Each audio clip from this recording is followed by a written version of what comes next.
Alrighty, welcome into the Gary Ayd Show here on The Cave, cavetalkradio.com, the Cave Talk Radio app, Facebook, and YouTube Live.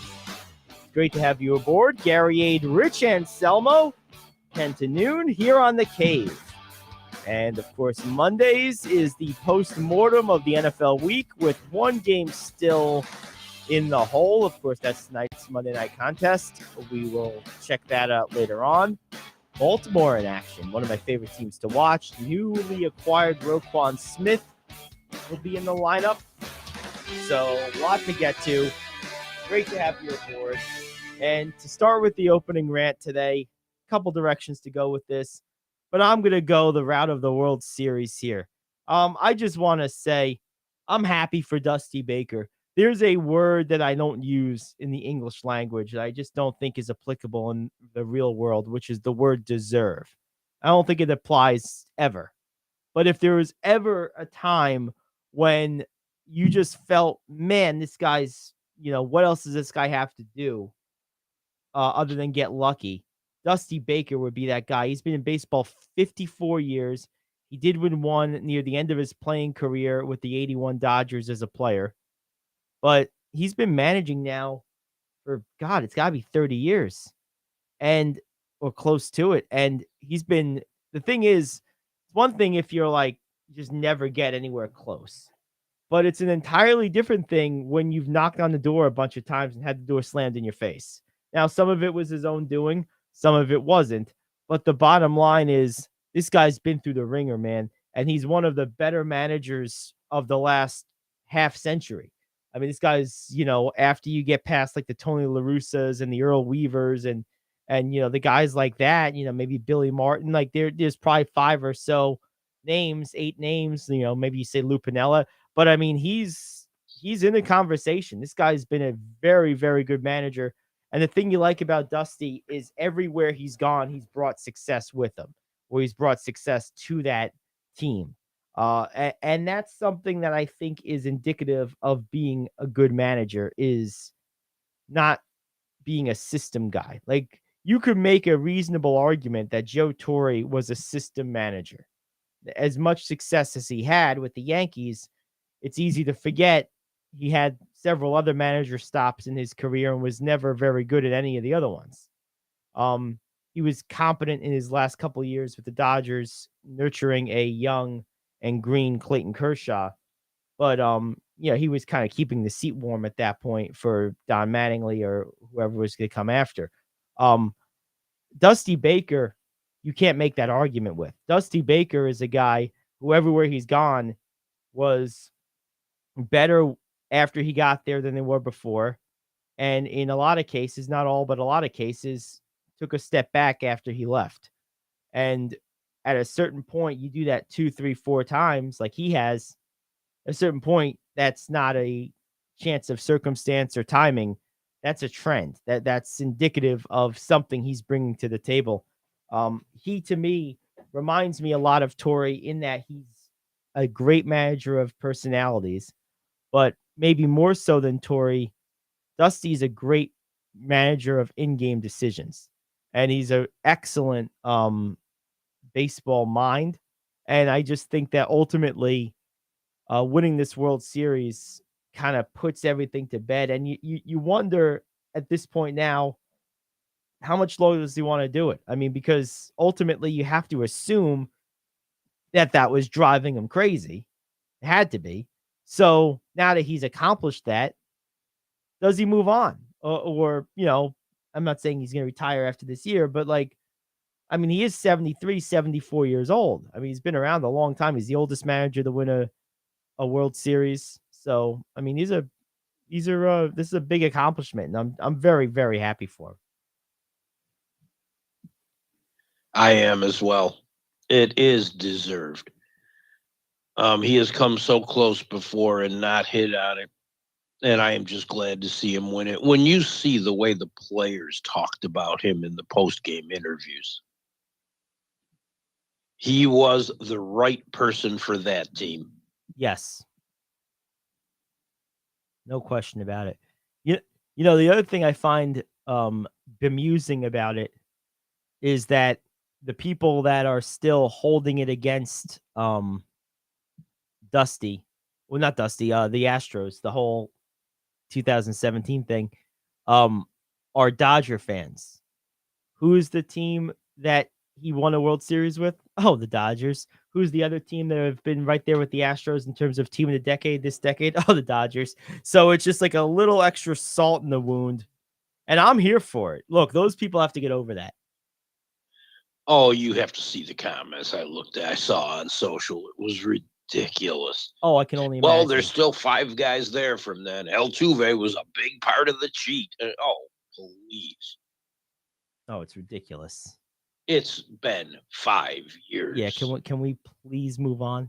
Let it go. Let it go. Absolutely. Absolutely, it's time to let it go. It's like, come on. And like, what else do you want them to do? They fired the manager. They fired the front office guy. A number of their main players are gone. Like, what do you want? You want like a public... Well, now the story is, they cheated again because the owner put a big bet down on them to win the series. What? And that has to do with what? He put a bet down for them to win the series. Yes. Although I will say this, if that's kosher, it's time to put Pete Rose back in baseball. Yes. Well, it has been for a long time. Yeah. I mean, if it's okay for an active participant, an owner, to do that, because I understand the nuanced line drawn between legalized gambling for fans and it being active participants, whether it be a player, manager, or owner. I understand that difference. But that line was crossed with the bet you just referenced. So, like, yes. And it's never been proven that Pete Rose bet on his teams to lose. That would be the other disqualifier. If you bet on your teams to lose, then yeah, you can't be around because now you're creating a conflict of interest where you're going to try to make yourself lose so you can win. But that was as far as we know, though, he didn't bet. Right, as far as we know. So as long as that's the case, then, you know, with this bet in place, it's time to bring Pete Rose back. But it won't happen. But hey, you know. I agree. It's been time for a long time. I can say it. I mean, he's the all-time hits leader in baseball. This is ridiculous. Yeah. I will give a shout out to Philly, though. You had a great postseason. The players that needed to step up did. You had a hell of a run.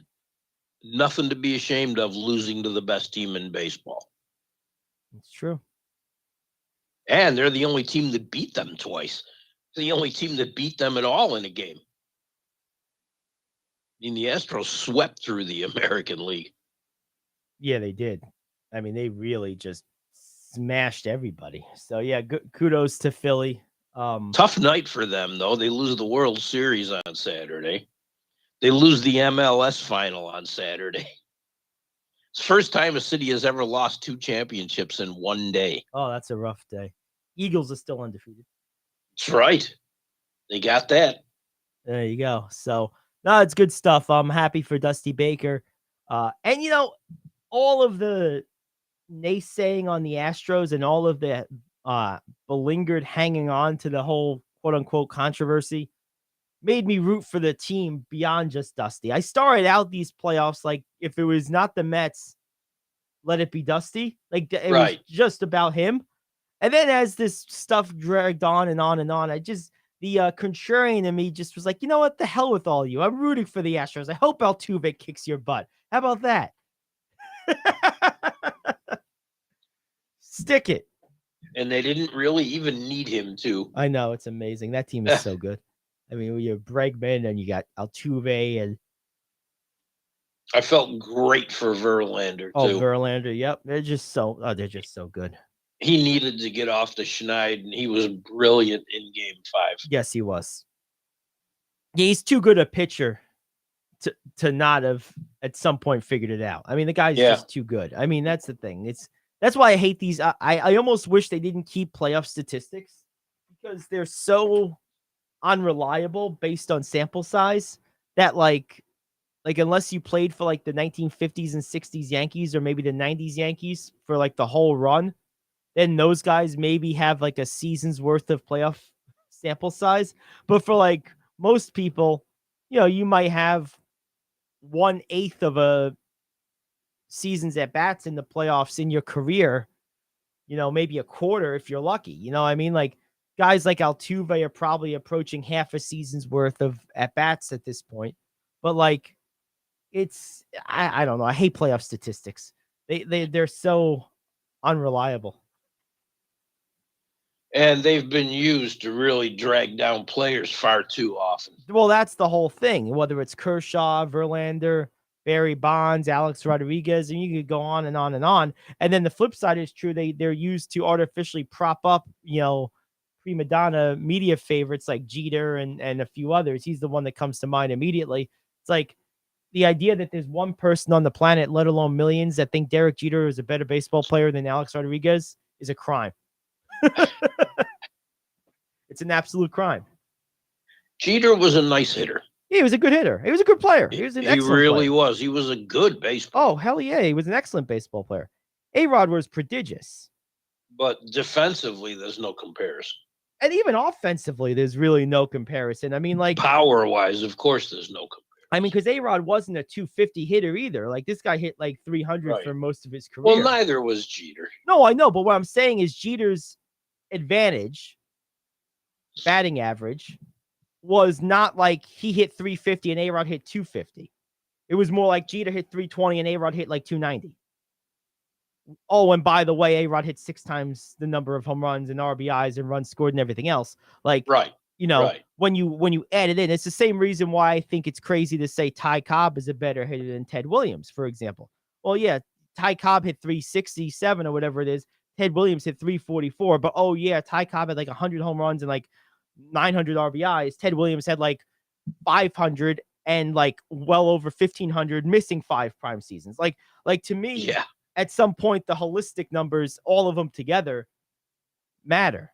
And that's why I find it extra ironic, not to get off on a total tangent here, but I find it extra ironic that in the age of analytics where they value power numbers above all else, at times at the exclusion of all else, there's still so many people in baseball that will say Jeter's a better player than A-Rod. It's like, well, then which one is it? Are you Mr. Analytics or are you Mr. Derek Jeter? You can't be both. Half the time, A-Rod didn't get to play his position. Well, there's that too, right? I mean, I even talking about that, of course. But Cobb was a great hitter. Oh, he was. Ted Williams was better. And Jeter was a great hitter. You're right. Jeter was a great hitter. Yeah. A-Rod was better. That's just all there is to it. So anyway, there you have it. All right, we got the question of the day coming up next. Back after this is the Gary Ayd Show here in the Cave. Do you want to save money on your next flight? Then pick up the phone and call. That's right, call. Because the best prices are not online. They're with SmartFares. See, SmartFares has special deals with the airlines. When they have unsold seats, they use SmartFares to fill them. So you get airline tickets at crazy low prices. They have access to great prices and discounts at over 500 different airlines. Plus 300,000 hotels and rental car companies. Their prices are too low to publish online. With the extra money you'll save, you can book another trip or treat yourself to dinner or shopping. So stop searching all of those travel sites to find the lowest price on your next flight. Let one of our SmartFares expert travel agents find the best price for you. Call SmartFares today and get ready to see the world with a fat wallet. 800-370-2460. 800-370-2460. 800-370-2460. That's 800-370-2460. Come on, you watch the news. Be prepared to pay more taxes. Then if you owe back taxes or haven't filed in a few years, get ready. The IRS, the largest collection agency in the world, will be coming after you with the power to collect taxes by any means they want to. Hey, they can freeze your bank account, your passport, even padlock your business. Oh, good times. Look, if the IRS claims you owe them $5,000 or more in back taxes and they're coming after you, don't panic. Call my friends at Get a Tax Lawyer first. Their job is to negotiate with the IRS and save you money. They're experts at it. That's all they do. And you can trust them. In some cases, they have reduced a $50,000 tax bill to less than $1,000. If you owe the IRS $5,000 or more in back taxes, call now for a free consultation. Call 800-649-8617. 800-649-8617. 800-649-8617. That's 800-649-8617. A Charlotte football game turned into a battle between the haves and the have-nots. I am KO, back in 1 minute with your sports question of the day. Cat parents. Research has proven that petting your cat triggers a release of oxytocin. This powerful love hormone provides us with a much-needed reduction in anxiety during stressful times. The good news is you can return the favor with kittyweed. Kittyweed super potent aromatic catnip is organically grown in the USA. Kittyweed is offering a special deal for you and your feline friends. Buy 2 big fatty catnip toys and get a half-ounce bag of kittyweed for free. That's a $36 value, yours for $25. And shipping is free. Big fatty catnip toys are handcrafted in Santa Cruz, California. They're guaranteed to make your cat whack or your money back. Get your cat's stash at kittyweed.com. That's kittyweed.com. A North Carolina high school football game between Charlotte Catholic and Butler High turned into a battle between the supposed haves and have-nots after Butler's cheerleading squad taunted Charlotte Catholic with a large sign that read, "Privilege." Charlotte Catholic parent Melissa Swanson challenged what Butler High's cheerleading squad was preaching. She told the local CBS affiliate, "I'm a single mom and I raise my son on my own and we pay for that school and work hard to be there." Question: do you think socioeconomic status is or is not fair game for high school cheers? I don't give a crap about the question. First of all, you got to address the commercial. Toby. Toby, you want to smoke a fatty or what? Come on. You missed it. That was the question. I don't give a shit about cheerleading. What are we talking about? I mean, really? Cat weed? I mean, clearly the people that made that product are not cat owners. Because if you're a cat owner, you know damn well cats are crazy enough as it is and lazy enough as it is. So the two things that weed does to people, one of the two, it makes you either crazy or it makes you sleepy. Cats are like world class at both. And then how much food would you go through? And there's that. I mean, my other cat, Toby's one thing. My other cat, Max, he eats enough to begin with. That's why he's 20 pounds.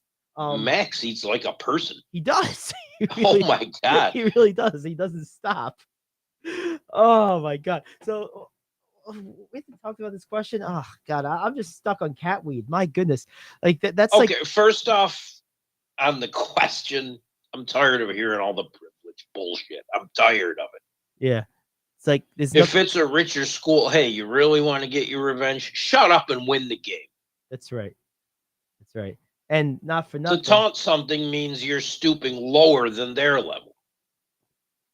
And not for nothing, but if a person's at a rich school, they're paying to be there. Like, so, like, what do you want? I mean, look, Mark Cuban. Well, because they're kids. Privileged. Well, what is Mark Cuban supposed to get a vasectomy and not have children? Is Bill Gates not supposed to? Is he supposed to be like Bill Gates the monk and never have sex? Like, what do you want? Like, rich people have kids. Like, it happens. Like, I don't understand that whole argument. It's crazy. It's a stupid. The whole thing is stupid.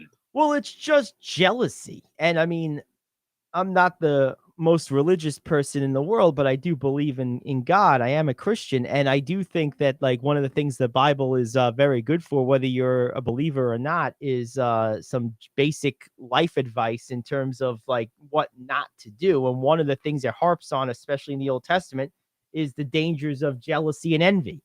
And that's what all this boils down to, is jealousy and envy. Look, there's millions of people in the world wealthier than me. I've not once, and I could say this with a clear conscience. I've not once in my life ever thought, man, it's not fair that Elon Musk's kids gets this. Or like, Yeah. I've never had that thought.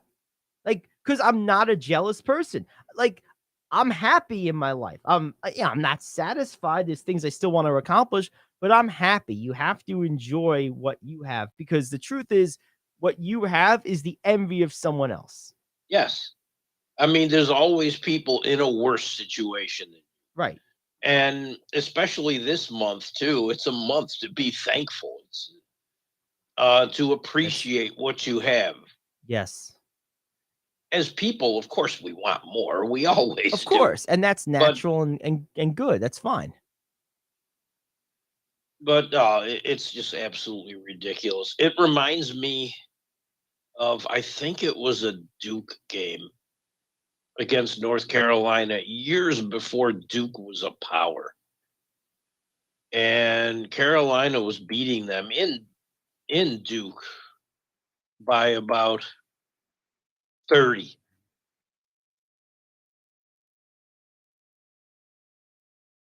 Excuse me. And the Duke cheerleaders, or the student body, had a chant that said, "That's all right. That's okay. You're going to work for us someday." And I thought it was absolutely hilarious. That's a great one. That's awesome. I like it. Instead of taunting someone about privilege, Yes. Now that's good stuff. use your sense of humor. We got a couple comments in here. Dylan is saying free Kyrie and Ben Mathern for Rookie of the Year. Let's take those one at a time. Let's go with Ben first. I mean, maybe. I mean, look, this rookie class hasn't quite distinguished itself yet. I haven't been blown away by anyone other than Bonchero. Bonchero is the Rookie of the Year right now. Bonchero's looked great. Yeah. So is Matherin, though. Yeah, Matherin's good, but he's not in Bonchero. No one's in Bonchero's class. He was the number one pick in this class for a reason, and he's showing it right now.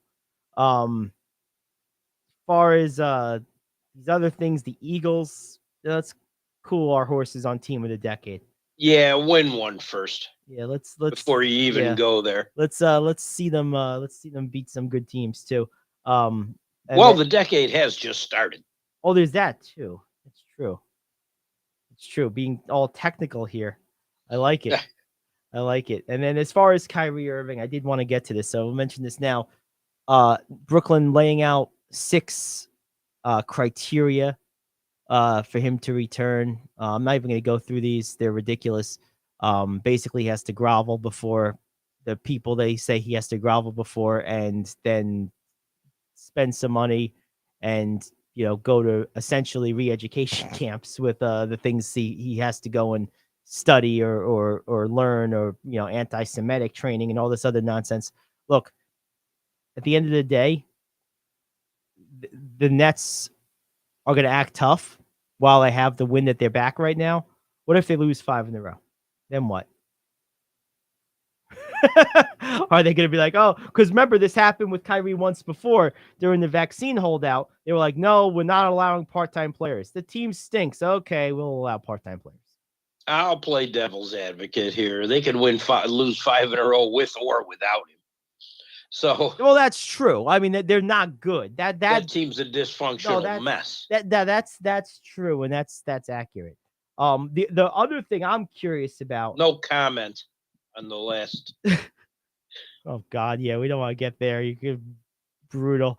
The other thing I'm curious about with this whole thing is how far does their legal right to continue to suspend him without pay extend with something like this? There's going to come a point where there's going to be legal challenge to that in terms of, like indefinite. There's a reason that there's maximum suspensions inside NBA contracts, and it's exactly for stuff like this. So at some point, if this reaches 6 games, 8 games, 10 games, with no clear resolution in sight, at some point, Kyrie's people might just say, what are our alternatives here in terms of legally forcing their hand to at least pay him? They don't have to play him, of course, but to start paying him again. And if they start paying him while they're not playing him, they're going to start playing him again. So I think there's a reasonable chance. Right now, I'd say it's a 50-50 chance. There's two ways this resolves. It's about 50-50. One is Kyrie completely capitulates and does all the things they want him to do. Or two, this drags on long enough for 5-6 games where Kyrie's people successfully make an argument that they have to start paying him, even if they're not going to play him because they don't have the right to indefinitely suspend. And then all of a sudden, after they pay him a game or two, they'll play him anyway. So it's going to end one of those two ways, in my estimation. It's anyone's guess as to which way, but I could see either one happening very easily. What bothers me the most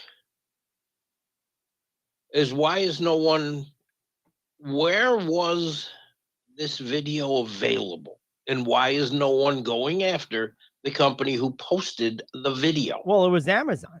The company who sells the video. Amazon. Yes. Well, Nothing. Nothing. Well, no, that's Crickets. That's a good point. A lot of people have brought that up, but like it's not getting the group think, as Dylan's saying, the bandwagon. And all Kyrie really did was share a link. He's right. I mean, the world's embarrassing. It's soft, and I couldn't agree with Dylan more. It's dumb. And by the way, I don't even care if the video or movie is distributed. Look, uncomfortable content of all kinds helps people, helps society grow. It does. It's you can't sweep under a rug the fact that the Holocaust happened, nor can you sweep under the rug that Mao killed 30-40% of his own population in a social experiment. Right. They're trying to sweep under the rug, as far as I'm concerned, the whole side effects of these vaccines on young, healthy athletes right now. I read something the other day.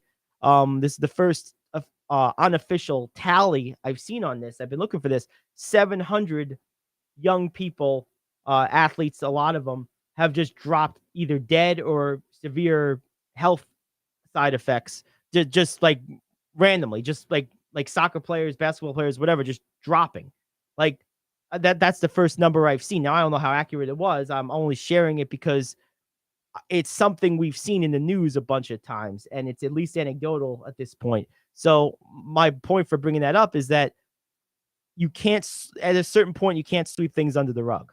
And like historical things that happened, it's only natural for creators and chroniclers to create content around it, as uncomfortable and bad as it is. That was the same thing with the statues. When That's everybody got all butthurt with the statues. Well, let's take them down. No. If you don't want it in your town, put it in a museum. Right. And because this is how you learn history. Exactly. And to Dylan's point, it's not about the movie, the facts, or anything else. It's about freedom of speech and not just kowtowing to the crowd. And I've been talking about that since this whole story broke. That's exactly how I feel. So no, I'm with you, Dylan. I really am. A lot happened in football yesterday. We got a full slate of NBA games today. We have Monday Night Football to get to later today as well. Of course, top 5 news you can use. A lot of stuff. Let's take a quick break. We'll come back, and when we do, we will discuss yesterday's NFL slate, how we did, how we didn't do. That's up next. The Gary Ayd Show here in the cave. Are you like me? You have health insurance, but you don't have dental insurance. Do you need to get to the dentist right away? Maybe you need an implant or some other major service. Well, I found a dental insurance plan that's just right for you. It's called Spirit Dental. Spirit Dental offers a $100 lifetime deductible, a huge network of dentists. And here's the best part. There's no waiting periods. Yeah, that means you can call right now and have real dental insurance for you and your family tomorrow and get that immediate coverage you want. Spirit Dental has plans for just a few dollars a day, up to $5,000 annual maximum, and coverage for implants. Whatever age you are, the dental insurance you need is a free phone call away. Now don't wait, and be sure to ask about Spirit's vision plan. Here's the number: 800-631-9229.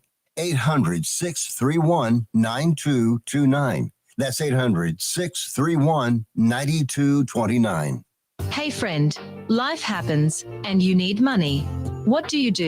You call the special toll-free number we're about to give you. We will send you a link to your phone with details on how you can loan up to $5,000. Couldn't you use $5,000 to pay for your rent, pay grocery bills, get your car repaired, or whatever you need? It's up to you. We don't care. We're just here to lend you the money.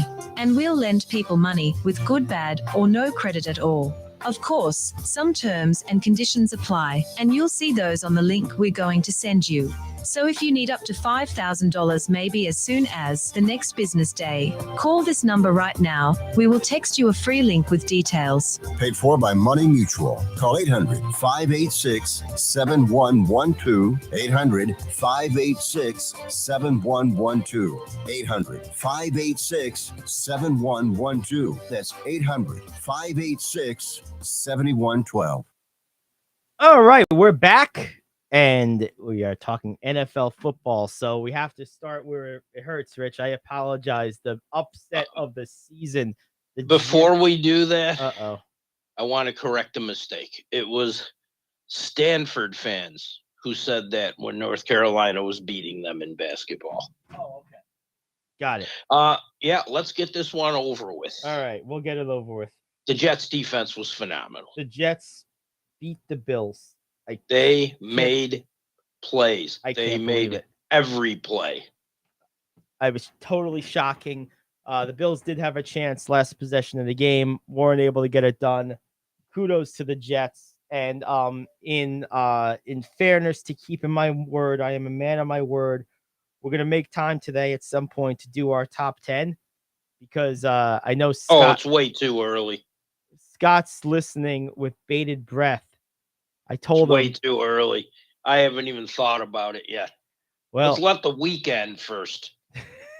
All right. Well, I told Scott that I would have the Jets in my top 10 this week.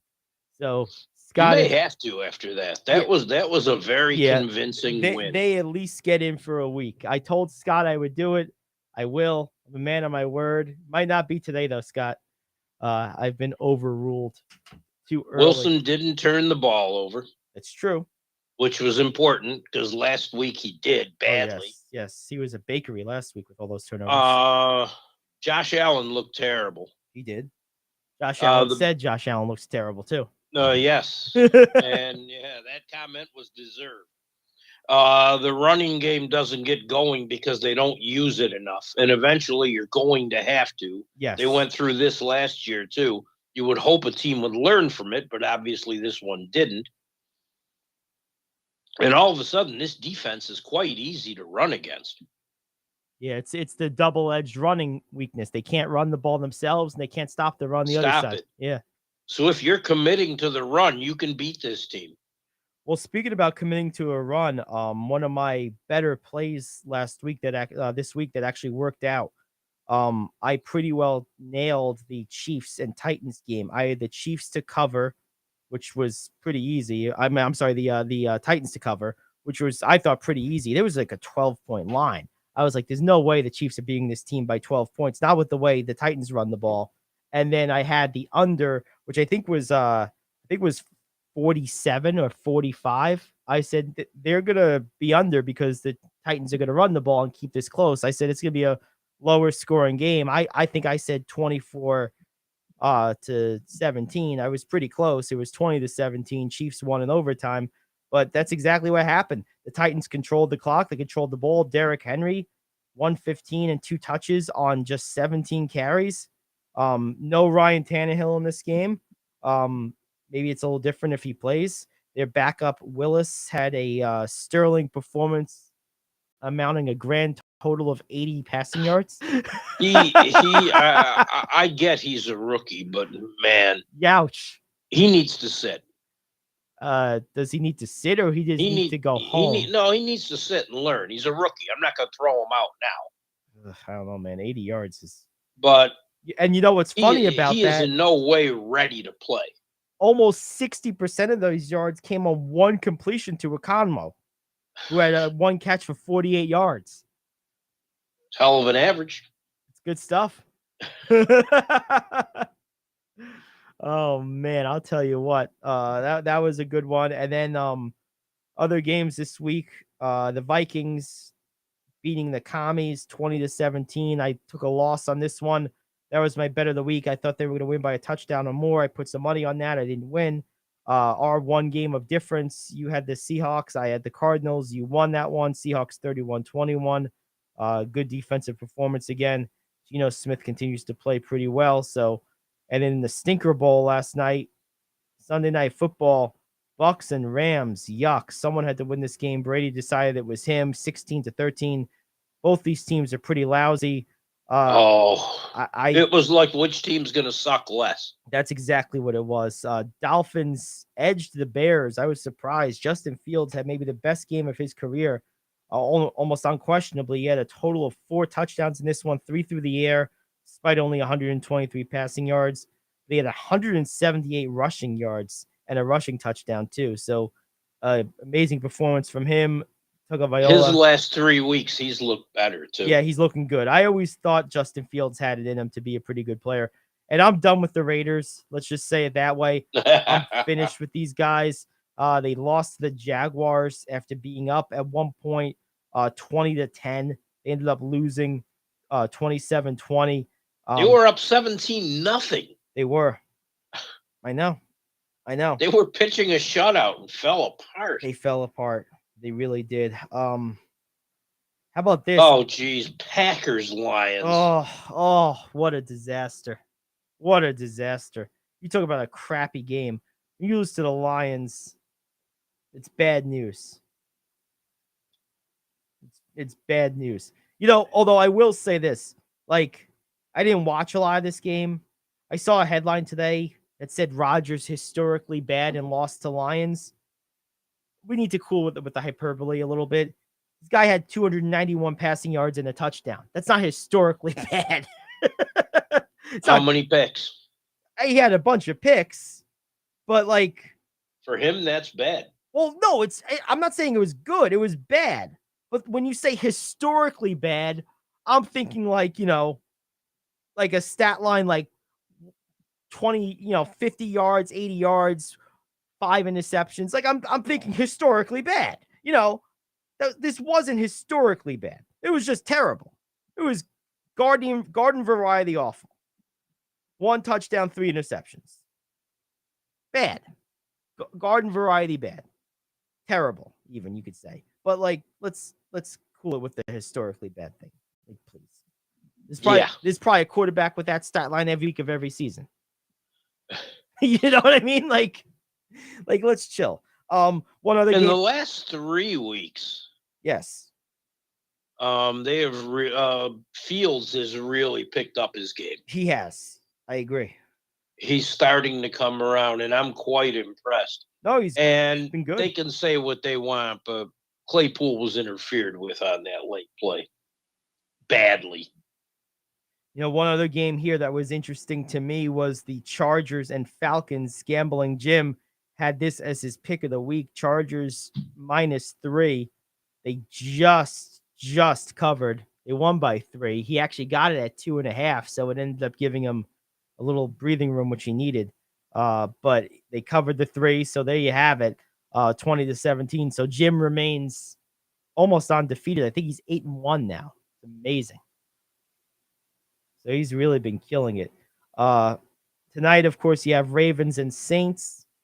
Monday Night Football. Should be a good game. Should be a good game. I'm looking forward to seeing Roquan Smith with the Ravens. I think that'll be a lot of fun. Facebook commenter here is right. He's been so good talking about Rodgers that others good is seen as bad for him. That's basically correct. I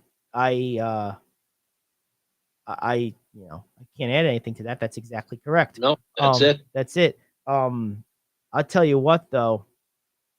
I think the Titans are a team. If there's one takeaway I have from this week, the Titans are a team that are still capable of beating any team on any given Sunday. You get into the playoffs and you have a matchup with them, that's not an easy out. With Tannehill, yeah. Yeah. I mean, they almost beat the Chiefs without him. Yeah. You know what I mean? No passing. No passing. 0. I mean, they may as well have just run a wingback formation and done direct snaps from the center. Would have been just as well. it would have been just as well. So there you have it. All right, well, let's take a break. We'll come back. We got a big slate of NBA games both over the weekend and today to get to, so we'll talk about that. We have the top 5 news you can use, some NHL scores as well. A lot to get to. It's the Gary Ayd Show. Back after this here on The Cave.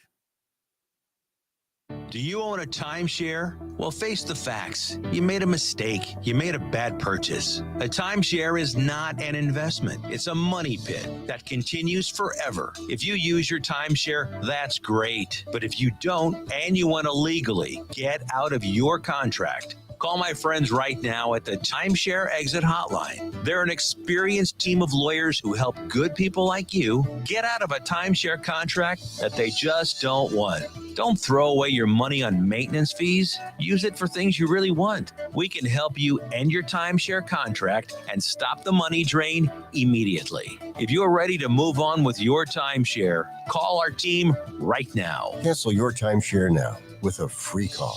800-741-9557. 800-741-9557. 800-741-9557. That's 800-741-9557. If you're living with diabetes and using insulin, you know the pain of pricking your fingers over and over again. Ouch! Well, by wearing a small remote device called a continuous glucose monitor, or CGM, you can reduce the pain of pricking your fingers.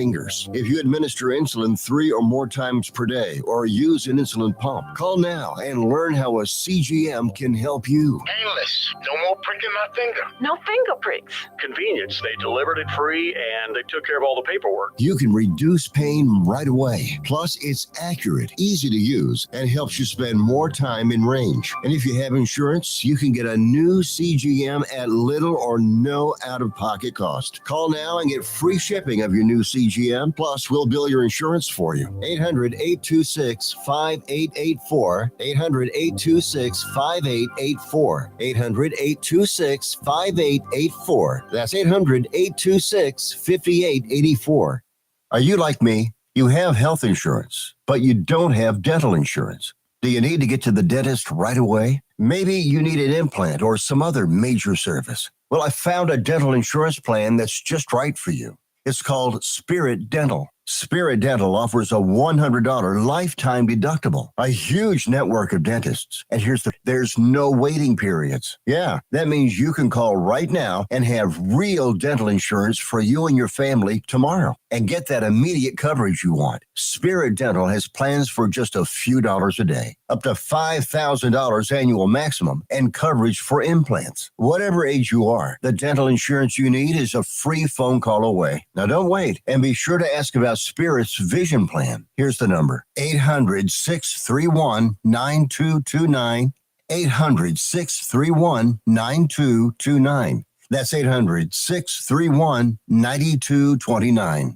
Hey friend, life happens and you need money. What do? You call the special toll-free number we're about to give you. We will send you a link to your phone with details on how you can loan up to $5,000. Couldn't you use $5,000 to pay for your rent, pay grocery bills, get your car repaired, or whatever you need? It's up to you. We don't care. We're just here to lend you the money. And we'll lend people money with good, bad, or no credit at all.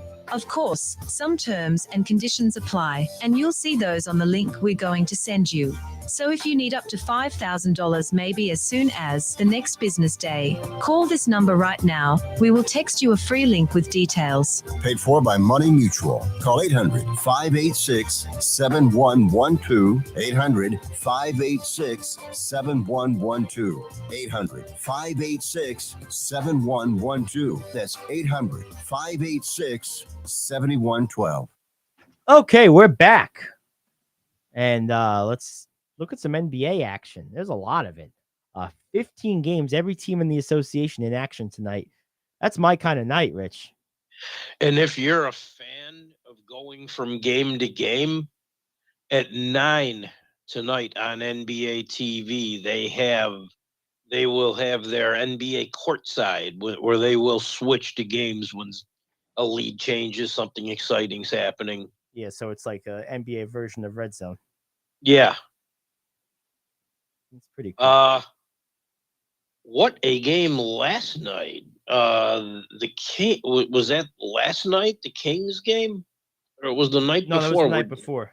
Yeah, where De'Aaron Fox hit it with a buzzer beater from the logo. Yeah, it was pretty insane. I mean, Fox is awesome, man. Yeah, he is. He deserves better than where he is. Yeah, he does. He's a excellent player. The Raptors impressed me last night. Without Pascal Siakam, and he's down for 2 weeks. Barnes, Anunoby, and Van Vliet really stepped up, beating the Bulls. Yeah, I mean, the Raptors have a really good overall roster.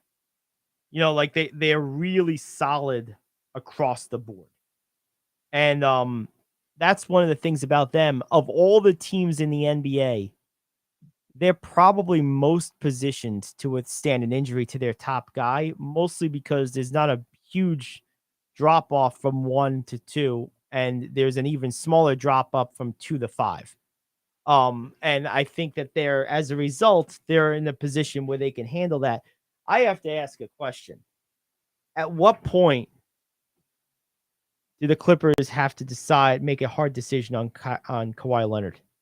Like, because I mean, he's entering like Ben Simmons territory with the amount of time he misses. Like, it's really getting worrisome, I would think. It is. And I mean, we're looking at a little more time now. Every time you look up, it's more time. And like, yeah. and as it is, he doesn't absurd. play back-to-backs. He doesn't play 2 and 3 days. Like, there's all these conditions on his participation, even when he is quote unquote healthy.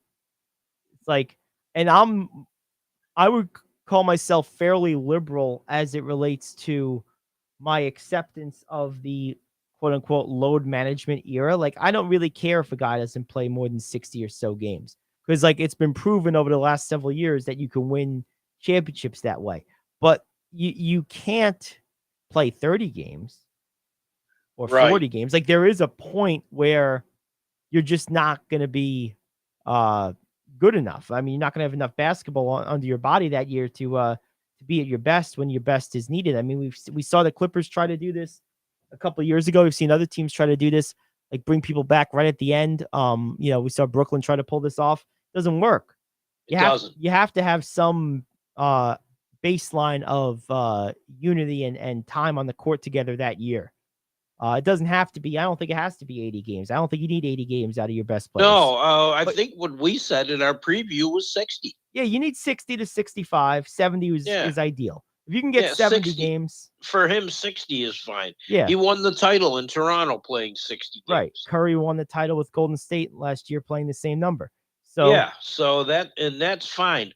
With the support he had around him, with Siakam and Van Vliet and Lowry was still there then. It was fine with 60 games. And he has enough support here. Oh, he does. George, with the way John Wall's playing, Zubats is having a nice year. Yeah, he is. Zubats is good. That they could do it too if they just get it together. But I think not knowing is killing that team. Yeah. Well, and you know what it does when your best guy isn't playing, what it does is it makes it so that the other guys all step up a tier, right? So your number 2 becomes your number 1, your number 3 becomes your number 2, et cetera, et cetera. And, NBA players have egos, big ones. They're used to being the best player around for all of their life outside of the NBA. So if they are worth their salt, they're going to like the added responsibility. Then they're going to get used to it, and then when the guy comes back and they have to be demoted to a lesser role again, it's not always easy to put the genie back in the bottle, so to speak. Right. How's the way Paul George is playing? How's he going to feel? Right. That's what I mean. And that's one example. What about Reggie Jackson kind of being that third scorer? What about Zubats getting extra touches? Jackson is being nothing close to a third scorer. I meant last year. Yeah, he's playing terribly this year, right. And I think it's the way his minutes are Well, that's the point I'm making, right? I look what they were asking him to do last year, and they did it so well, and now he's basically just like an afterthought, and his play reflects that. And he That's played exactly what I'm saying. 19 minutes, and it looked like it last night. Right. Yeah, that's exactly what I'm talking about. It's like that stuff. People don't think about that stuff, but if people like you think about that stuff because you're a coach. Like that's like the biggest thing you think about is consistency of role. That's one of the most important jobs a coach can do is establish clear roles and clear rotations. Right. And it's hard to do that, impossible even if you're constantly taking like your best guy out of the lineup for huge chunks of time. Everyone misses a game here or there. That's not a deal, but like, when you're missing a month, 2 months, a year or more, whole seasons at times, it throws everything off. It really does. And it obviously has. And I'm seriously questioning rotations on this team. Luke Kennard can score. He plays 0 minutes yesterday for the Clippers.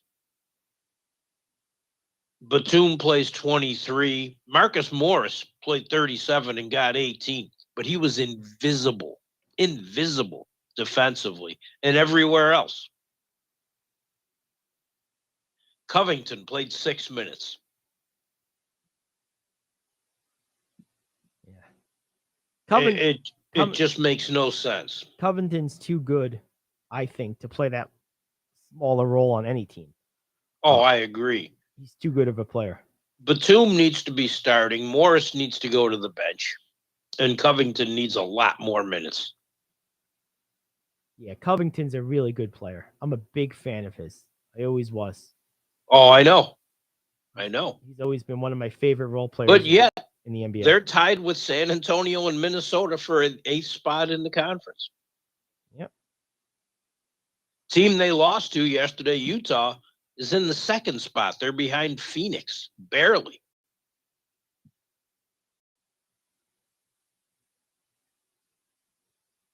It's a strange year. It's a very strange year. Phoenix is playing well again. I already see people. One of the other hosts on our network affiliate, Sports Byline, Andy Dorff, has already proclaimed that he thinks Phoenix is going to be in the finals again. Let's cool our jets a little bit. It's not that it's early or late. Way to go. Well, and it's more that this is one of those teams that they could go 82-0 in the regular season. I'd still be like, yeah, show me when the chips are down. Like this is one of those teams that I just don't believe in a big spot. Yeah, they did make a final, so I'm not going to say that. They made a finals. But then last year they got absolutely fell crunched. apart they against fell Dallas apart in Game 7. And there's some question as to their buy-in from one of their best players.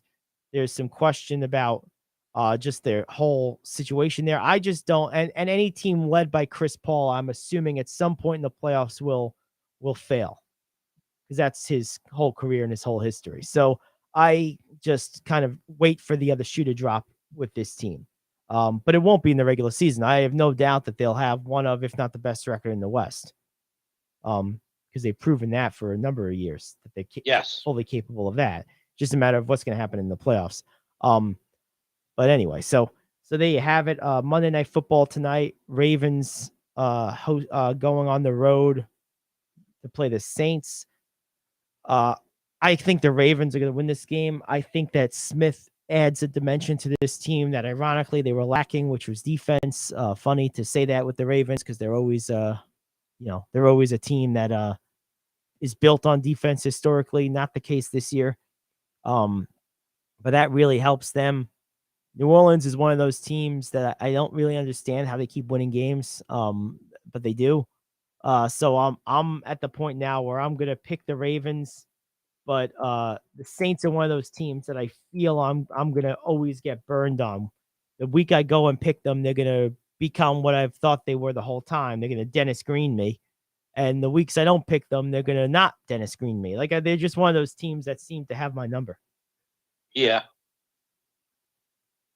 What NBA games look interesting to you tonight? Boston at Memphis intrigues me. Yeah, let's hit our top of the hour break, do the top 5, and we'll do that at 11:20. We'll go through the entire NBA slate because there's a lot of them. So let's hit the break. We'll come back. We'll do the top 5. Then we'll do the NBA slate for the day. Really, really good stuff. As Rich said, that game's won. Then there's just a lot of games to look at. Full slate of games, 15 in all. Every team in the association on track to play tonight. So a lot to get to there. But first, it's the top 5. After this, it's the Gary Ayd Show here on The Cave.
All righty, hour 2 of the Gary Ayd Show here on The Cave.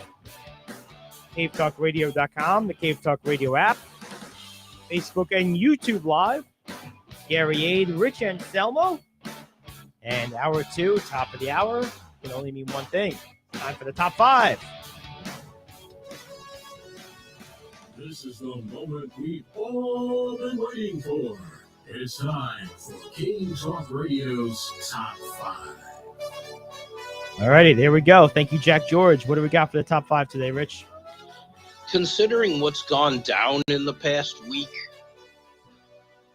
with the Nets, the Boston Bruins, a couple of other teams that have had some serious issues, give me your top 5 all-time most dysfunctional franchises. Well, my favorite team of all time in any sport is probably number 1, but like somehow they've uniquely figured out how to thrive on it, and that's the Lakers. They're always dysfunctional. They're never functional, yet they win championships. That's not dysfunctional, though. That's just the way they operate. It's organized dysfunction. I don't know. It's weird. Yeah. It's just so, the whole, I'll say this because you're right. It's not dysfunction. If you win like that, it's not. But like the whole time I was in high school, we're during like the Shaq and Kobe championship years. And you would think we were talking about a team that hasn't won a game in like 3 years. The topic of conversation was never how awesome they were. It was always like who's going to kill who and who's more right and who would you rather. And when they break up, which one's better? Like, meanwhile, they're winning, 50, 60 games a year, going 15-1 in the playoffs, winning three-peats. And you would think that they were like this, like absolute dumpster fire, the way the narrative was around them. It was just, and it strange. Continues with LeBron. Oh, yeah. Well, that's what I mean. Because his career's been like that. Yeah, exactly. He has such a level of play that it creates dysfunction around him. Right. No, it's very true. So the Lakers are sort of a unique flavor in the world of sports when it comes to this type of thing. Let's see. This Nets team is pretty bad. Toby agrees. I mean, this Nets team is pretty terrible. They really are. Toby agrees with that tail up high. And yep, that's right. He's a confident cat. That's what it is. So let's see. Who else? I mean, I'll tell you the Mets were pretty dysfunctional from about 2009 till about 2015. They were pretty bad. The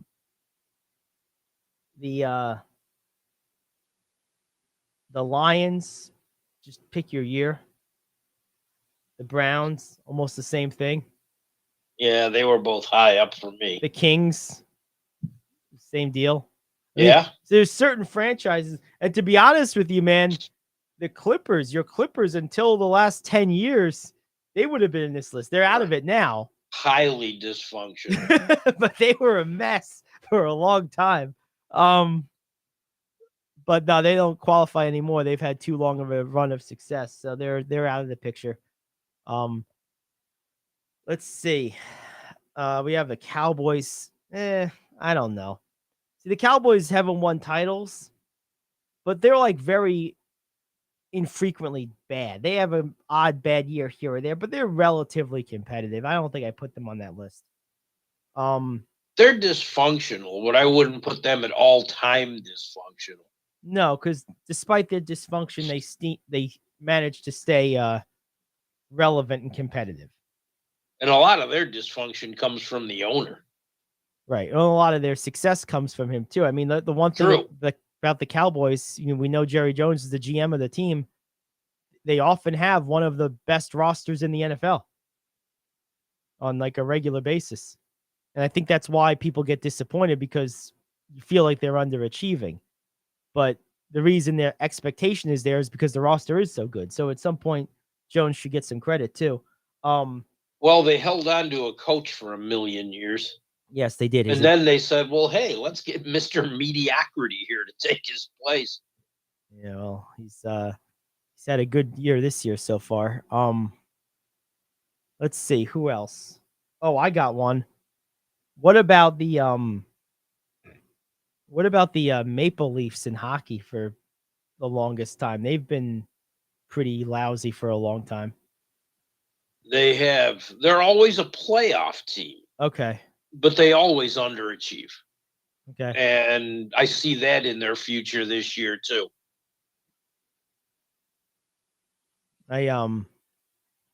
Let's see, who else do we like? In fact, I saw a great meme of two kids going to a school prom or a Halloween party, and the girl was dressed as the Stanley Cup, and the guy was dressed as a Leafs fan, and the whole point was, oh, he has no shot with her. That is so funny. I thought it was great. That is awesome. That is so funny. Let's see, who else is dysfunctional? The Knicks.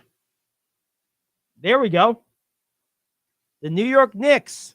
Knicks have a history. Jeez. See, this is why you're not supposed to go roly-poly. You just, like, rolled off the ledge. You're lucky I caught you. Are you kidding? Cats can land anywhere and get up like nothing happened. Yeah, but he was about to go splat. I don't know if he was landing on his feet that time. All right, well, whatever. Toby's dysfunctional today. You know, the higher up they are, the better they are at landing on their feet. Oh, that's they've very had true. time to adapt. Right. Well, that's the thing. He doesn't have much. Wouldn't have much to go. Yeah, that's true. But, Toby's dysfunctional today. The Jets. The Jets, yeah, they've been a dysfunctional mess. They've been a real mess. Yeah, that's a good one. Draft-wise, personnel-wise, they were a mess until now. Yeah. They finally brought a regime in that knows what they're doing. And what about Jacksonville? That's been a mess for a long time, too. Oh, geez, the Urban Meyer year alone deserves that's its own category. Credit right? for that. I think they're turning it around. Yeah, I think so. The jury's still out, but another disorganized mess were the post-Jordan era Bulls. What a disaster they were. Was it Tim Floyd and Marcus Pfizer and Eddie Robinson were going to be the saviors of humanity? Remember that? Marcus Pfizer couldn't save himself. Oh, jeez. What a disaster that was. Phil Jackson proved two things. He proved he knows when to get out. Yes. He knew when to get out of the Bulls mess, and he knew when to get out of the Lakers, too. That's it. The only thing he didn't get out of when he left the Lakers, he didn't get out of the owner's daughter for a little while. Yeah. Let's see. I think that's a good list. Let's narrow this down. Yeah, that's an excellent list. I thought you'd like this category too. Oh, it's a good one. I mean, you almost have to put the Lions number one. Yesterday's win withstanding. I mean, like, dude, they've been awful forever. Like, literally since like almost before we had television. Well, when we had TV, they had Bobby Lane. Yeah, but and right. Those were good years. That was their last time they were good. But during the Eisenhower years, they won the NFL championship. And I have a good friend, Bill, who's a huge Lions fan, and he still watches every year. He suffers in silence. Well, you almost I'll give have him to. credit, but But I'm sorry, Bill. They are super dysfunctional. No one's ever gonna. And he knows it. Oh, of course you have to. I mean, and like, good for him for sticking with it. But like, you have to suffer in silence. No one's gonna take pity on you. You've had enough years. You know what you're getting. He's stuck with him for years, and I'll give him all kinds of credit. Oh man. Well, there you go. I've stuck with the Clippers that long. That's true. Well, and that franchise is cursed. I used to call it the curse of Lake Erie, but the Cavs messed that all up. They sure did. That's another one. The Cavs, other than like the last 2 years, like sans the LeBron years, they were pretty dysfunctional for a long time too. They had some ownership issues too. Yes. A lot of them. No wonder their last owner, Gordon Gund, was blind because he clearly couldn't tell talent. And it wasn't his job to. No. But he couldn't tell the right people to tell Right. talent. That's it.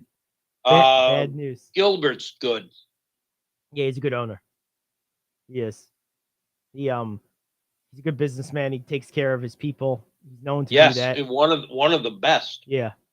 Yeah, he's known to His do that. employees rank him very high. Yep. I respect that. Yep. Okay, I'm derailing your all right. top here. So, Detroit's number 1. I'm going to go with the Kings number 2. I mean, you're talking 20 years now where they haven't made the playoffs in a league where almost 60% of the teams in the league make the playoffs every year. That's like unacceptable. Like, it's almost impossible. More than 20, actually, I think. I think 2004 was their last playoff appearance. All right. Because they really haven't been relevant since the mid-90s. Right. Well, they had the early 2000s matchups with the Lakers. 2000. Oh, yeah, that's right. That's 2003. right. So it has been about 20 years. About 20 years. But they haven't been in the playoffs in that time. It's a long time to be irrelevant. Playoffs? And then the Lions say, oh, we'll show you. Watch this. Yes. That's why they're number 1. The Kings are number 2. Yeah, I think I have to put the Knicks at 3, man. The Knicks suck. I mean, I was just going to ask you that. I mean, I feel like they have something of a semblance now, but they've been bad for a really long time.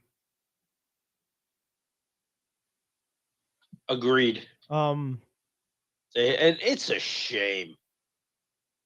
It is a shame. We say constantly the league is better when New York and LA are relevant.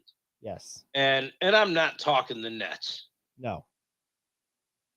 Speaking of those guys, I mean, it's a short window. That's the thing. All these teams I'm talking about have been at it for a long time, but man, the dumpster fireness of these last 3 or 4 years has been pretty spectacular.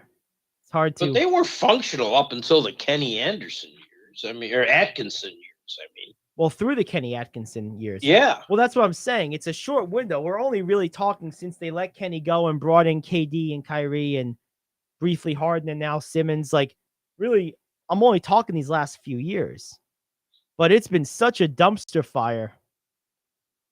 And it's burning so hot right now. There's so much smoke. You smell it from a mile away. It's hard to leave them off. It really is.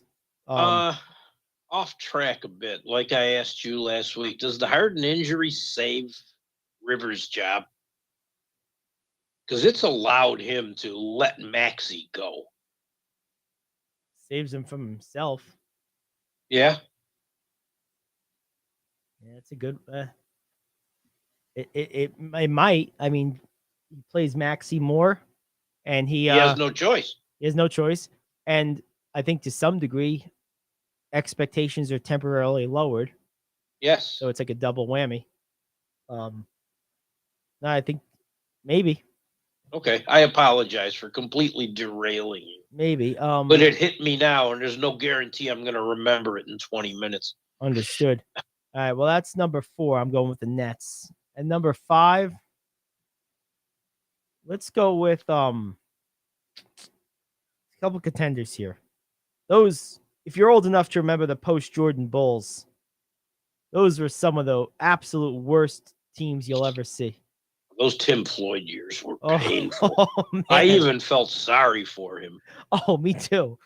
It was awful. You know what about the Jets until hiring the people they have in place now? The Jets are in the discussion.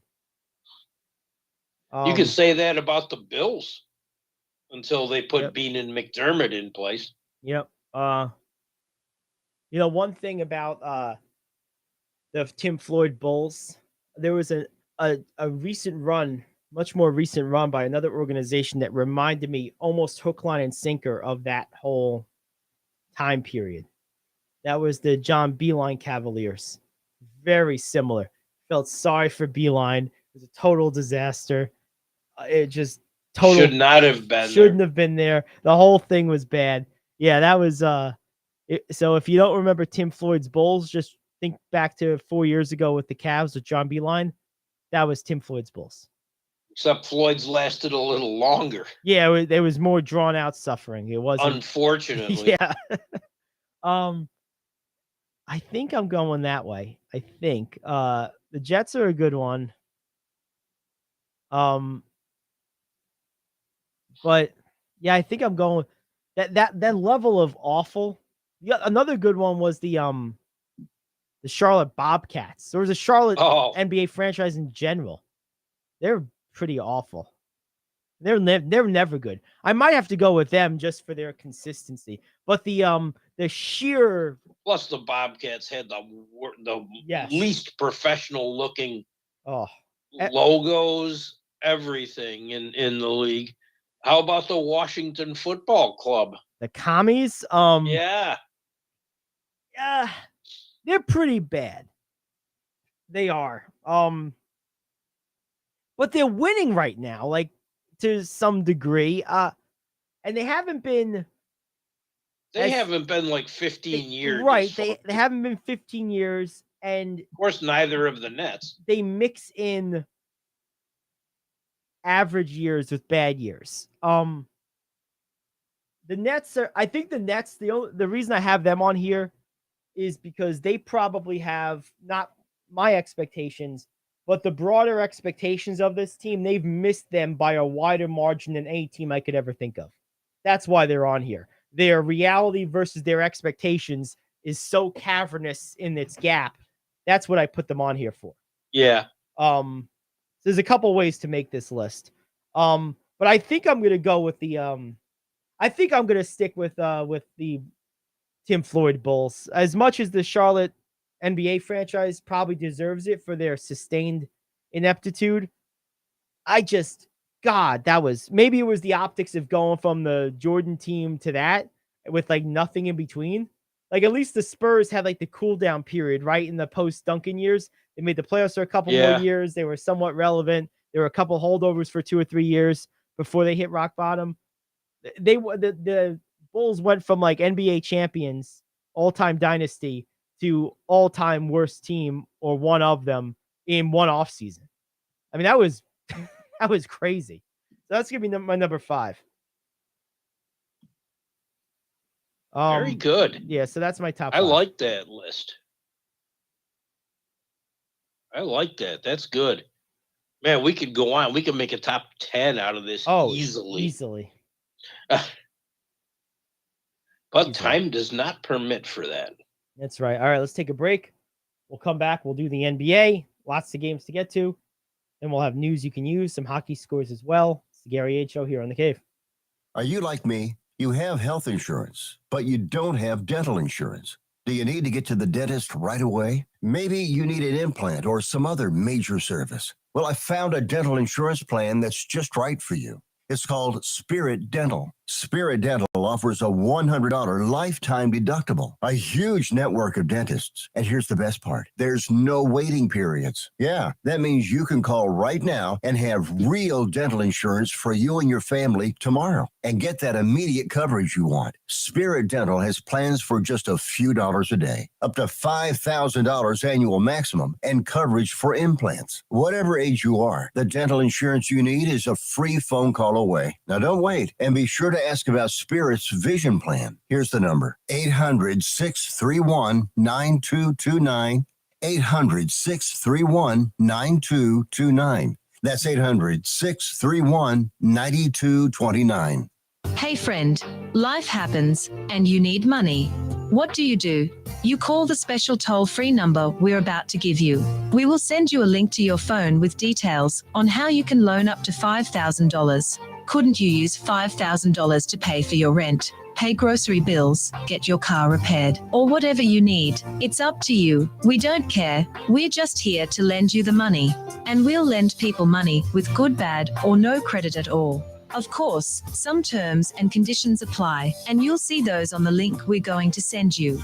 So if you need up to $5,000 maybe as soon as the next business day, call this number right now. We will text you a free link with details. Paid for by Money Mutual. Call 800-586-7112. 800-586-7112. 800-586-7112. That's 800-586-7112.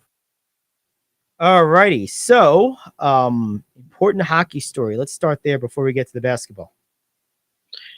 Yeah, rather than give all the scores and everything from the other night, only one local team played, the Rangers. They rested Shesterkin and lost in overtime.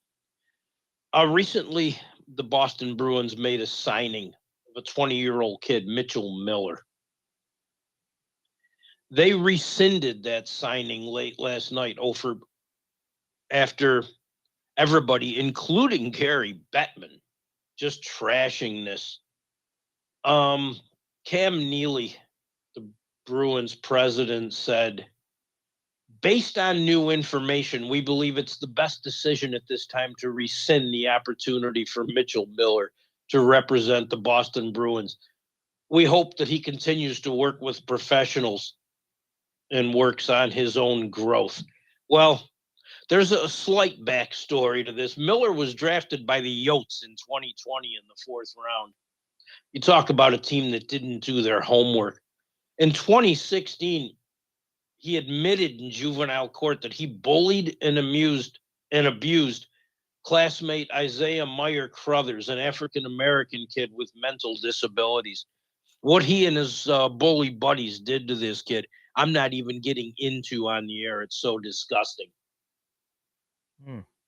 So finally, a year ago, the Yotes said, well, we're cutting ties with this kid, showing again how a traditionally bad franchise didn't do their homework, because this was out there everywhere. Central Scouting for the NHL had a red flag on this kid. Gary Bettman said the Bruins never consulted him or the league before signing him. Bettman said Miller might never be ruled eligible to play in the NHL. They signed him and put him in the AHL, which is also, they're the NHL feeder league. They said he's not eligible to play here. The Bruins aren't a franchise like that. They're an original six franchise with a long history of success and doing the right thing. Neely said, we're sorry that this decision overshadowed the incredible work the members of our organization do to support diversity and inclusion efforts. We will continue to stand against bullying and racism in all its forms. Well, then why did you sign this kid to begin with? This kid never apologized to the family until about a week ago when it was learned he might get a contract. The Bruins never consulted with the family or find anything out. They said in a statement Friday, after spending the past week with the kid, he's shown a willingness to use this mistake as a teachable moment for others. Well, he never apologized until you contacted him. Patrice Bergeron, the Bruins captain, said this move goes against the culture this team has built. Nick Foligno, a respected veteran, said this signing's hard to swallow. Nobody wanted this kid in the locker room. That is just wrong.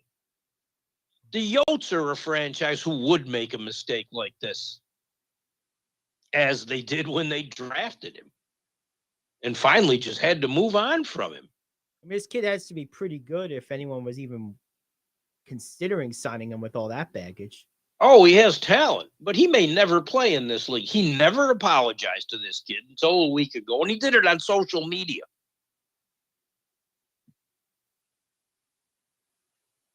Excuse me, I talked way too much. Once I get rolling, it's hard to stop. Once I stop, it's hard not to cough. But no, he never apologized to the kid, ever. He hasn't shown a willingness to move on from this and learn from it. I always say playing in a professional sports league is a privilege, not a right. You have to earn it. I mean, This kid has done nothing to earn it. I don't disagree with that. The only thing I'll say is I guess I've always been much less. I'm fairly indifferent to character and off court or off ice transgressions. Pretty much earning it to me means, are you good enough to have one of those roster spots? And if you are, like, I would sign him. I mean, I would. But not necessarily in every situation. But well, you're also talking about a league that has diversity issues, or people think they do. This doesn't help what they're trying to build. It was the wrong move. It was the wrong move for this time.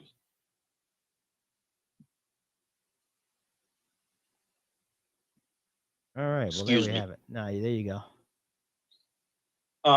And he's not cleared to play anywhere. Like I said, I will not even get into what this kid did. Mm-hmm. And it was pretty disgusting. Okay. Well, and you know me well enough to know how much it takes to really get me disgusted. Bad call by an NFL ref. That's all it takes. They don't even disgust me anymore. I expect them every week. I expect them every week. And I won't even say it's incompetence, because they're not all bad, but the ones that are stand out. You can take the coach out of coaching, but you can't take the coaching out of the coach. Once a coach, always a coach. But this, research it and read what they did to this poor kid. I mean, players that would be his teammates don't want him in that locker room. And like I said, the league as a whole is trying to build a culture, and I think doing a pretty good job. This was a big step backwards. From a franchise I didn't expect it out of. Right. I'd have expected it out of the Yotes if they'd have went back for him. Although if they don't end up signing him, if they're rescinding it, how much of a step back is it? If he's not going to be there, so the fact that they did it was stupid in a time when they're trying to build something. Yeah. And they never reached out to the family. Another mistake. The kid didn't reach out to the family. I think he went on Instagram or something to apologize. In general, that's not an apology. That's, hey, I better do this. I'm going to sign. Yeah, apologies are worthless these days anyway. They never accomplish anything. No. So I just as well wouldn't make one no matter what, even if I was wrong, because they don't accomplish anything anyway. The only reason to apologize is to get something from it. At least in a public way, I mean, not necessarily privately, but in a public way, in a situation like this. Should have apologized privately. Yeah, there's almost no privacy with issues like this. So I understand why people don't apologize in situations like this, because in fact, usually when you apologize, it just makes it worse, because then it's like, not only are they still going to bash you for what you originally did, they're also going to say, well, it wasn't sincere, it wasn't in the right format, it was too late, it's just because he's signing. They'll bash you for the apology on top of the initial action. So I would never apologize for that reason. I'll tell you what. No, and I agree with that. But once you go there, and what a lot of these kids have to learn, if you have that kind of talent, and that kind of talent where people would still want you,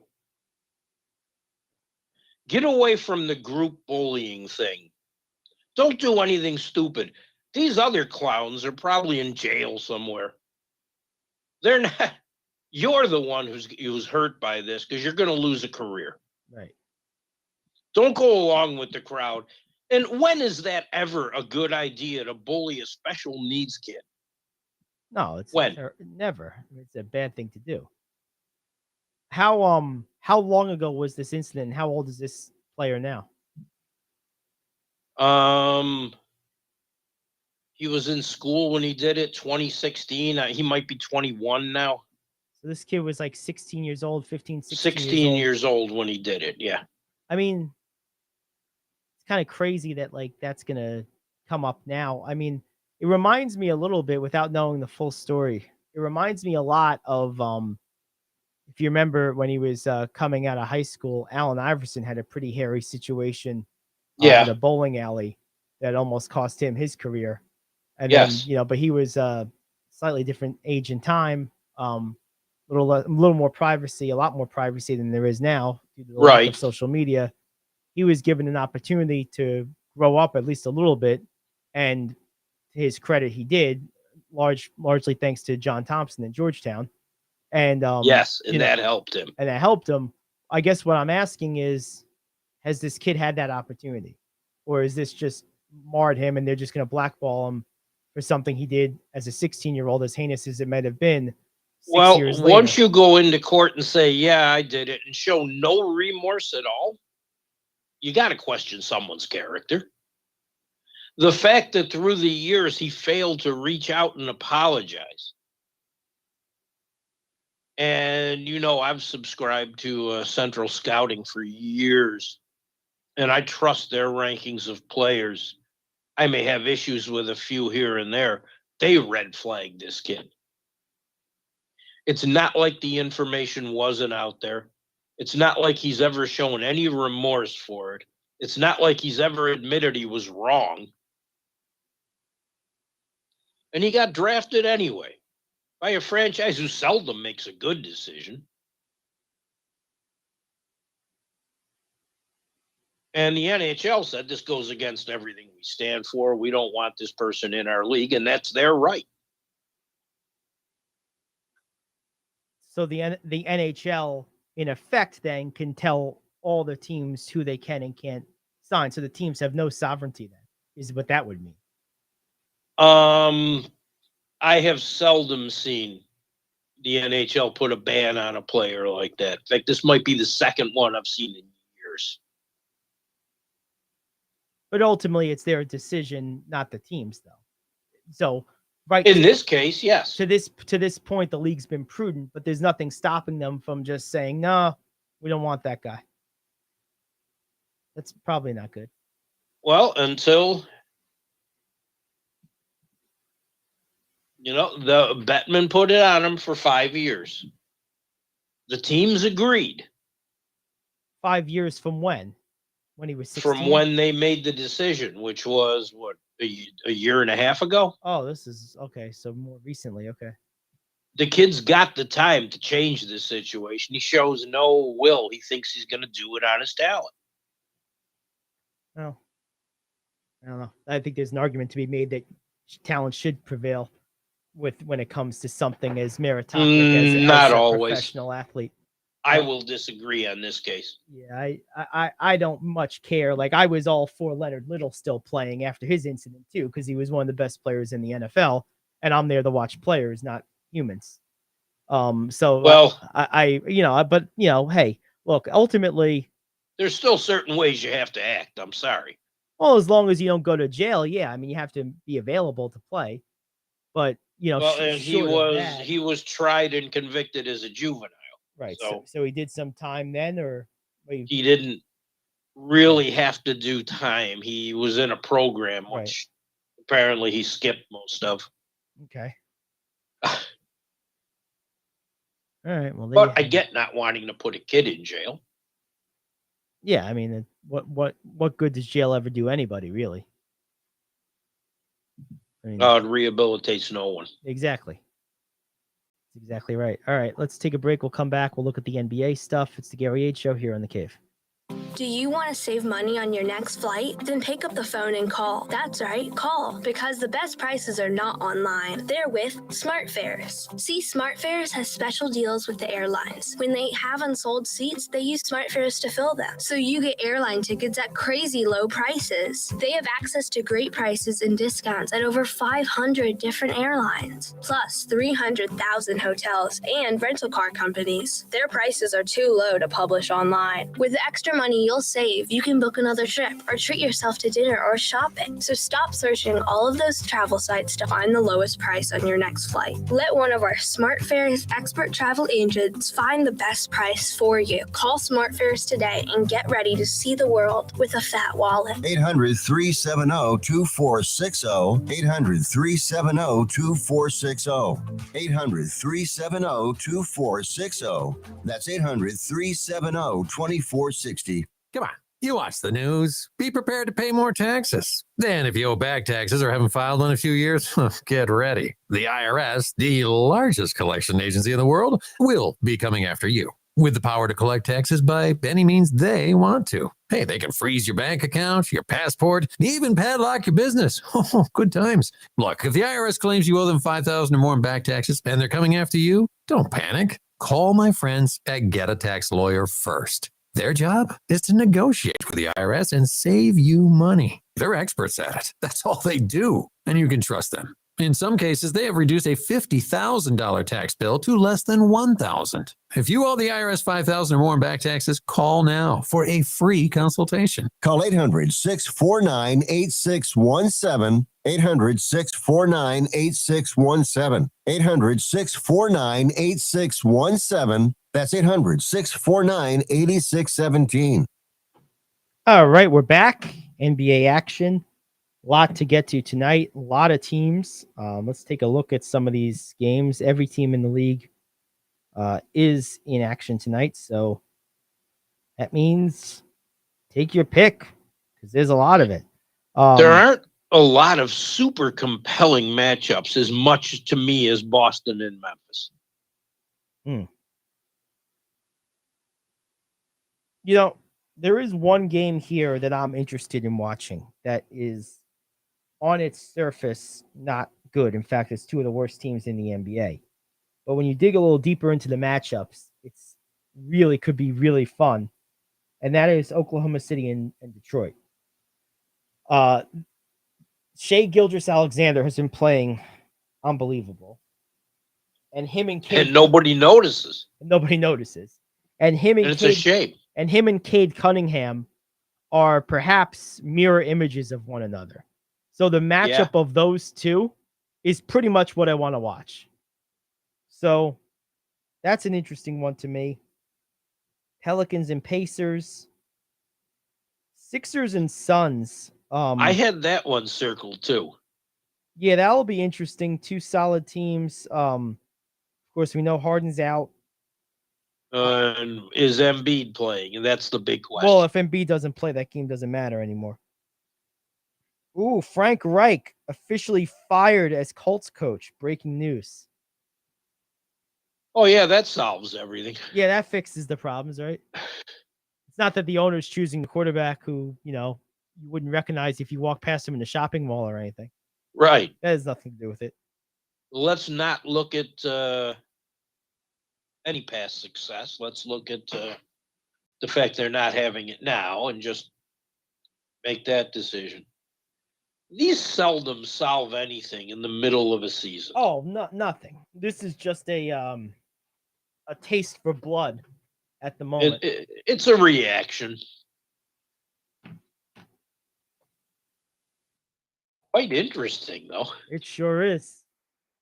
Sure is. We'll see where they go from here. All right, so back to the NBA. We'll keep an eye on that as it develops. Bucks and Hawks. Hawks are 4-point home underdogs. Bucks are still undefeated. They're 9-0. Can the Hawks break that? They could. I'm not going to bet on it, though. I mean, the Bucks are just, we said it before the season, they're the best team in the NBA. And they're doing this without their second best player. This team is just so good. Giannis is just on a whole different level. He's just such a monster. How about the Knicks at Minnesota without Gobert? Gobert's been put in health and safety protocols. That should be interesting. Yeah. I'm surprised the NBA still has those. Let's see. Well, if you test positive. Yeah. Oh, well. They're going to do their due diligence. Yeah, I guess that's what I'm surprised that they're still testing on a regular basis to do this, unless he presented with symptoms. But, Yeah, that's probably when they test. in most cases, those symptoms are the same as anything else that you could possibly have in more cases than not. But anyway, Nets and Mavericks is an interesting one to me. Here's something. Utah beats the Clippers last night. Yep. Now they get the and Lakers. they're playing the Lakers. Cleveland beat the Lakers last night, and they got the Clippers. That is pretty funny. That is pretty funny. So you got two teams trying to run roughshod through LA. But I'm with you. That Celtics-Grizzlies game is probably the best one on the docket. Yeah. I think the Bulls-Raptors game could be good, too. The Bulls are a game under 500, but they're starting to play better. Raptors beat them last night. Yep, so it's a doubleheader. Back to So back. it's a home and home. Yep. Nice. Yep, always fun. You got a storyline there. Yep. What about the Heat and the Trailblazers? So, every Heat game from now on for the next little while is going to be interesting to me because, when are they going to turn it around? They look like they're getting a little better, but Portland's a team that can take them out. And I don't care if it's in Miami, because Miami's strengths are in their backcourt and mid-range game. You could say Portland's are the same. Anyone can win that. Now, what about the Warriors at just 3-7 hosting the Kings? You would assume this is a get-well game. I would think so. If it's not, the Kings technically have a better record. But if it's not a get-well game, then it's officially time to say we're concerned. Yeah. Now there's problems. And lastly, Clippers and Cavaliers. That's a good game. That's on NBA TV tonight. Yeah, I think the Cavs can sweep that LA series. Man, how good are the Cavs? 8-1. They've been They're killing the it. second best team in the East. Isn't that terrible? Only lost one game. It's not good enough for first place. Mitchell and Garland are playing so well. They are. They really are. Jared Allen is an all-star to me. If you can put up 17 and 13 consistently, you're an all-star. I agree. And you put a guy like Mobley next to him. Who's still going through some growing pains, but still playing well. Yep. Karis LeVert's played well. Yep. Good team. It is. Fun team to watch. Yeah, no question about it. All right, so my game of the week, game of the night rather, not week, game of the night for me, I have two. Celtics Grizzlies has to be the first one, and That's mine. And then I'm gonna go with Bucks and Hawks just because anytime I can watch Giannis, I want to do it. And not only that, you think they're going to lose sometimes, and it might be to a team you don't expect. It's always true. All right, well, there you have it. Let's take our last break. We'll come back and we'll do news you can use to wrap it up. It's the Gary Ayd Show here on The Cave.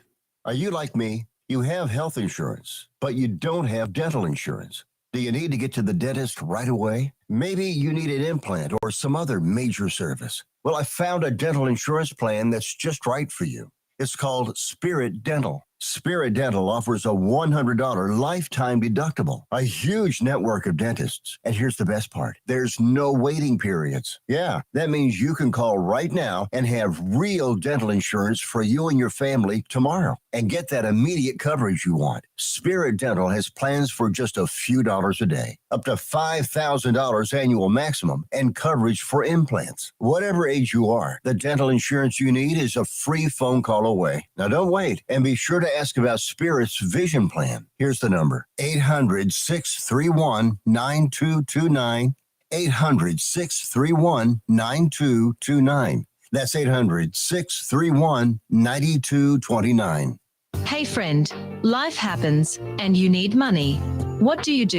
You call the special toll-free number we're about to give you. We will send you a link to your phone with details on how you can loan up to $5,000. Couldn't you use $5,000 to pay for your rent, pay grocery bills, get your car repaired, or whatever you need. It's up to you. We don't care. We're just here to lend you the money. And we'll lend people money with good, bad, or no credit at all. Of course, some terms and conditions apply, and you'll see those on the link we're going to send you. So if you need up to $5,000 maybe as soon as the next business day, call this number right now. We will text you a free link with details. Paid for by Money Mutual. Call 800-586-7112. 800-586-7112. 800-586-7112. That's 800-586-7112. All righty, we're back, and it's time for some news you can use. Oh, I got a bunch of stuff. We'll see how much of it we can get to. Packers linebacker Rashawn Gary tore his ACL and then lost to the Lions. He's done for the rest of the year. Ouch. Longtime Commanders fan Kevin Durant wants to join the new ownership group. The commies. Oh, please, no. All right. Hey, you know what? I heard they might need a defensive end. Maybe they can bring him out there, those long arms, block a couple of passes. Couldn't play defensive back in that league. True. The Mets make Edwin Diaz the highest paid reliever in history. This one concerns me. I mean, they had to do it. Guy was sublime last year, but like relievers not named Mariano Rivera or Trevor Hoffman are generally like Jekyll and Hyde. And there is a long history of all players, regardless of position, getting the money and not being the same. I worry, but what choice did you have? This is what he was going to command. He was an elite pitcher last year. You kind of have to do it. So I get it. I'm not upset that they did it, but I am half waiting for the other shoe to drop. Yeah. I kind of agree. Now, the Mets, sticking with the Mets, Chris Bassett declined his option. $19 million option. He's going to receive a $150K buyout and head to free agency for the first time in his career. Interesting. This is his first time in free agency.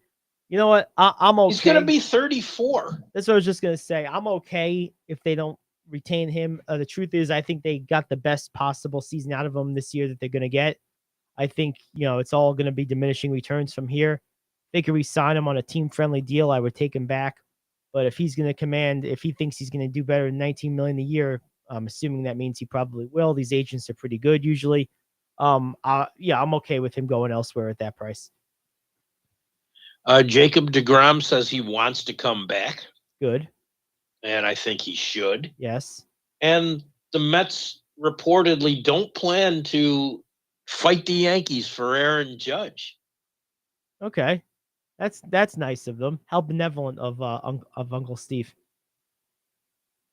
I can see a number of reasons why it's wise not to. Yeah, I mean, I would be going after Ohtani or Correa myself. Yeah. Correa especially. Yeah. Ohtani hasn't said he wants out. Correa has. Right. Yeah, I would be happy. Minnesota doesn't want him. I would be happy to have Carlos Correa. The Dallas Cowboys are expected to pursue free agent wide receiver OBJ after being cleared to play. Another team in the mix, and I can see that. There's a lot of teams. That's the thing. He helps a lot of teams. Cowboys. Maybe he could help salvage the Rams season. Certainly the Bills, the Chiefs come to mind. The 49ers, I think, would really benefit from him a lot. But I think the Bills. A lot of people want him with the Chiefs. I don't.